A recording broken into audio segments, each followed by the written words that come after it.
This is Janet at the West End Library in Laurelton, Pennsylvania. The monthly Facebook review book is Allie and Bee by Catherine Ryan Hyde. Before I begin going into any review of the book, the first thing I want to say is that this is an absolutely delightful read. Engaging, fun, and a lot of life lessons passed on. The story begins with Bee, an older widowed woman who has been basically surviving, living on the bare minimum of funds, and on the day that she's paying her monthly bills is contacted via phone by a scammer. The story she was told was very convincing to her, and she ended up giving up her bank information. She comes to find out that because most of her bills were paid by mail, that everything was going to go to collection, including her lot rental as well as her little trailer rental. She does call the bank to find out that her entire Social Security check had been taken from her account. She has the bank change the account information and requests a new debit card. However, in the meantime, because she would have no more money except a tiny bit left over from her husband, she decides the best thing to do is to take off.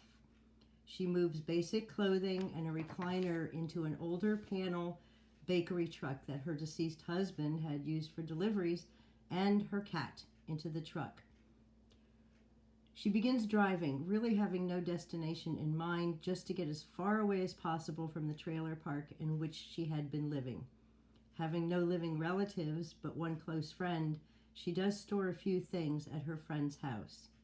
Enter Allie, who is 15 years old and is shocked when the police come to her home and take both her father and mother out of the house in handcuffs. Having no idea what's going on, a representative from Children's Services picks her up and takes her to a home where girls are placed who have records with juvie services or have no foster homes available at the time. In the meantime, Allie finds out that her parents were arrested for tax evasion. They had a very comfortable life in a comfortable neighborhood, but the father got greedy. At the home where Allie is placed, her life is threatened by a very nasty girl, and Allie takes off with another girl from the home. The other girl had called her boyfriend, who picks them up and takes them back to his house. The location of the house Allie has no idea of. It turns out this boyfriend is a pimp, and because Allie wants nothing to do with the lifestyle, he sells her to another man.